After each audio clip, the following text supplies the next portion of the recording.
I still remember the exact second my heart stopped making noise.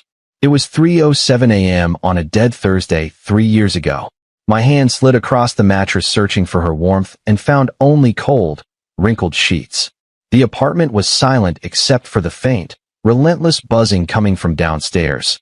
Her phone had been lighting up the living room like a strobe light for the last half hour. I'd woken up in a fog of worry, the kind that hits when the person you love disappears in the middle of the night without a word. We'd been together 2 full years, living together for the last 8 months.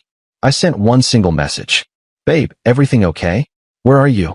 31 seconds later, my phone nearly launched itself off the nightstand. I answered and was instantly met with pure venom. "Are you actually serious right now?" She screamed so loud I had to yank the phone away from my ear. "It's 3 in the morning and you're checking my location like some stalker?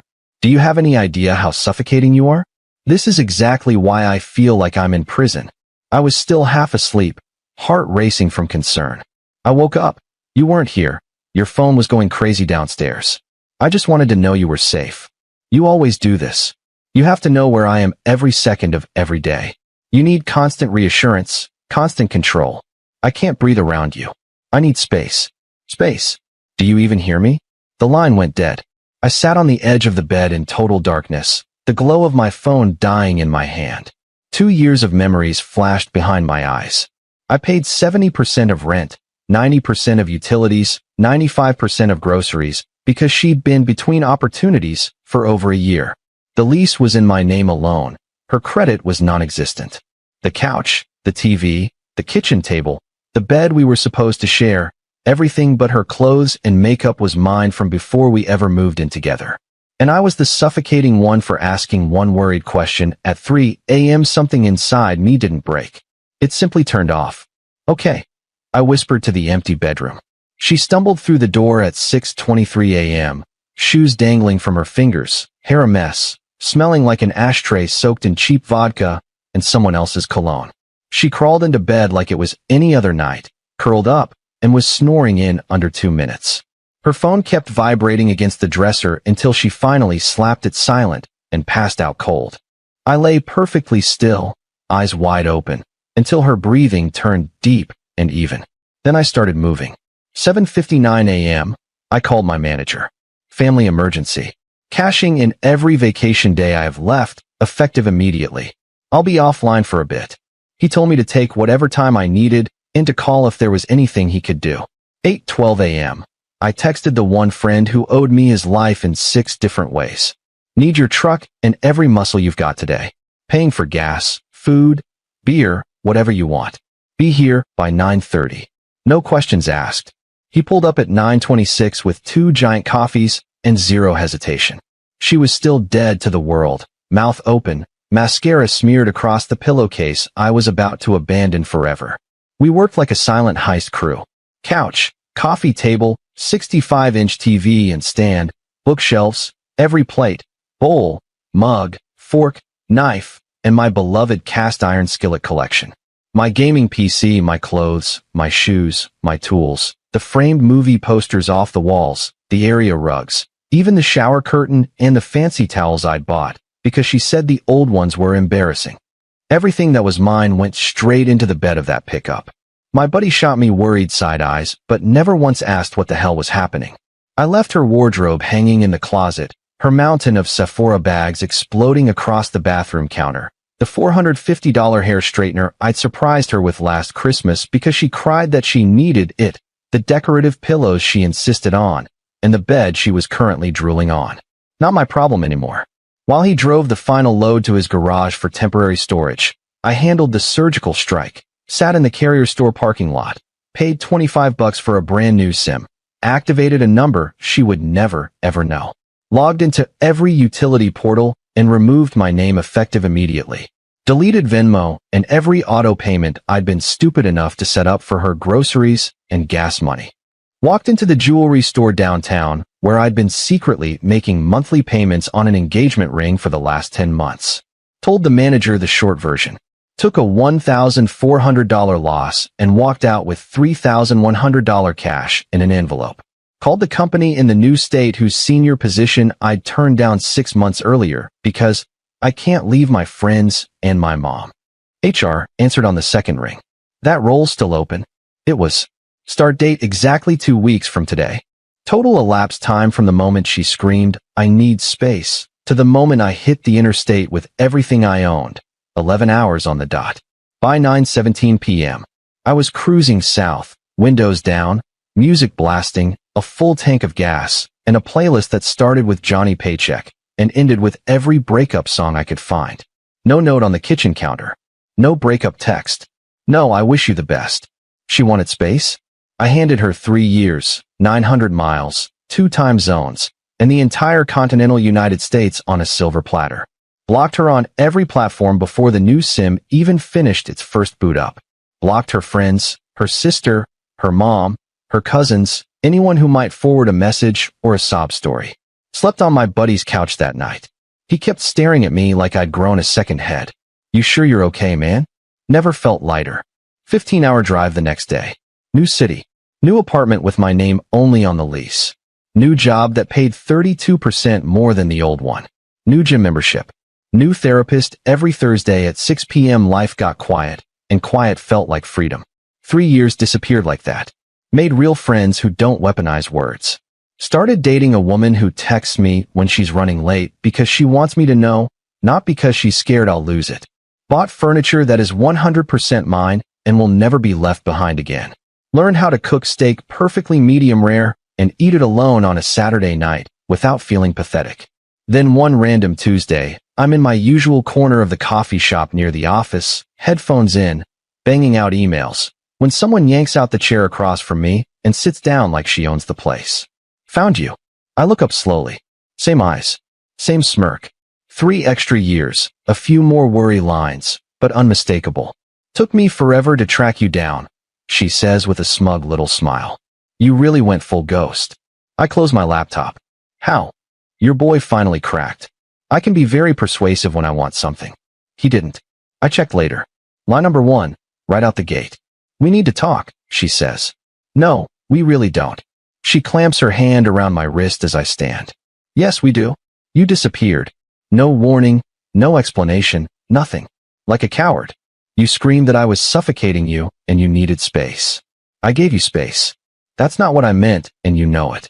I was just upset that night. I'm pregnant," she announces loud enough for the entire coffee shop to hear.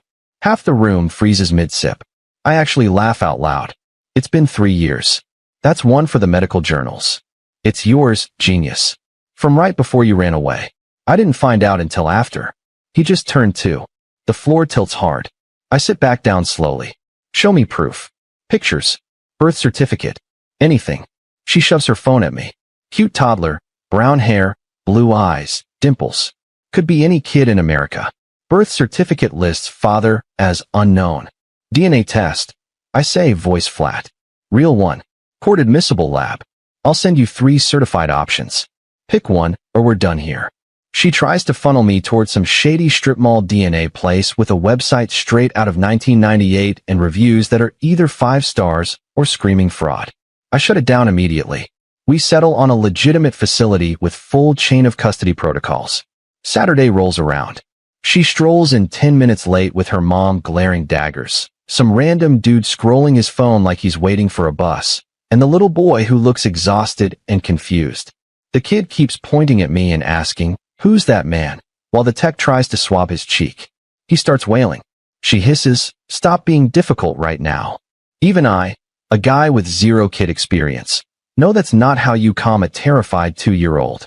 Eventually the swabs are done. Results in 3 to 5 business days. She corners me by my car in the parking lot. "When this comes back positive, you're paying me 3 years of back child support, plus interest and penalties. If he's mine, lawyers will calculate whatever I owe. Not you. You're still trying to control every damn thing. This is exactly why I needed to get away from you." I get in my car and drive away without another word. Wednesday, 2:47 p.m. I'm in a client meeting when the email hits.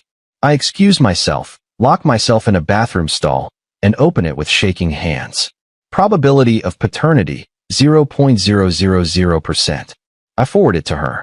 No caption. No emoji. Nothing. My phone immediately explodes with calls and texts from numbers I've never seen. I answer one. "You paid them off." You switch the samples. There's no way. Certified lab. Sealed kits. Multiple witnesses. Signed chain of custody forms. It's over. It is not over. You owe me for everything I suffered raising your son alone while you built a new life. I block every new number that pops up, walk straight to the carrier store after work, drop another $35 on a fresh SIM, and activate my third new number in 3 years. Peace lasts exactly 14 days. Then a process server struts into my office at 10:30 a.m., loud enough for the entire open plan floor to hear, and hands me a thick envelope. She's suing me for $45,000, emotional distress, lost wages, medical bills from stress-induced illnesses, all because I abandoned her at her most vulnerable moment. My boss pretends he's suddenly very interested in a spreadsheet, but the humiliation burns for weeks. I hire a real attorney this time, one who eats Crazy Ex lawsuits for breakfast. She reads the complaint and actually cackles. This is the flimsiest thing I've seen all year. We're going to have fun. Discovery is pure gold. She has to produce medical records proving her trauma. We pull her completely public social media. She never locked a single thing. 2 weeks after I left, she's popping bottles at clubs, rooftop bars, music festivals, caption after caption screaming, finally free. Living my best life, single and loving every second. Court day arrives. She shows up in a modest cardigan and skirt, eyes red like she's been crying for months. Her mom shoots death stares from the gallery. Her lawyer spins a tear-soaked story about the possessive, controlling boyfriend who vanished without a trace and left a pregnant woman destitute. The judge raises an eyebrow and starts asking questions. Did your client ever file a missing person report? Contact his employer? His family? Attempt to locate him through any legal channel in the last 3 years? Well, no, Your Honor, but he blocked her on social media. Blocking someone on Instagram does not create a legal duty to remain in a relationship, counsel. Continue. Our turn. My attorney lays out the entire timeline in 12 calm, devastating minutes. The 3 a.m. fight. The immediate and completely legal removal of my property from my own apartment. The job relocation. The ambush paternity claim 3 years later. The attempted shady DNA lab. The certified results proving zero relation. The harassment that followed. Judge doesn't even finish his coffee. People are allowed to end relationships, even abruptly. There was no marriage, no common law status in this state, no shared legal dependence at the time of separation.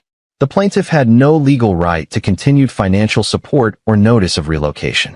This case is dismissed with prejudice. Then he turns to our counterclaim for frivolous lawsuit and attempted paternity fraud. Awards me full attorney fees, $2,500, payable by her within 90 days. She gasps like someone punched her. I don't have that kind of money. Then perhaps consult an attorney before filing meritless lawsuits in the future. Outside the courthouse, her mom starts screaming that I ruined her daughter's life, that she had to move back home, that she's drowning in debt, all because I couldn't handle a real woman. I look her dead in the eye and say, your daughter screamed at me for caring where she was at 3 a.m., lied about my son, tried to scam me with a fake DNA test, and sued me when that failed. She ruined her own life.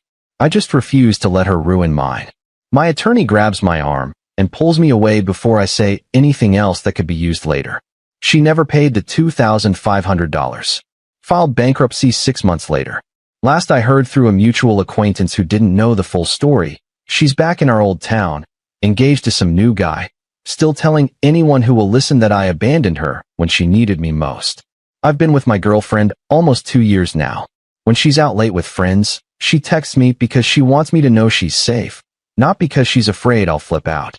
When I ask what time she'll be home, she answers with a kiss emoji instead of accusations. Turns out that's not too much to ask from a partner. I still have the court file, the certified DNA report, every screenshot, every text, saved in a password-protected folder labeled just in case. Hope I never have to open it again. She wanted space. I gave her 3 years, 900 miles, 2 new phone numbers, an entire new life, and an ocean of silence. Some wishes really do come true. Be careful what you ask for. You might just get it all.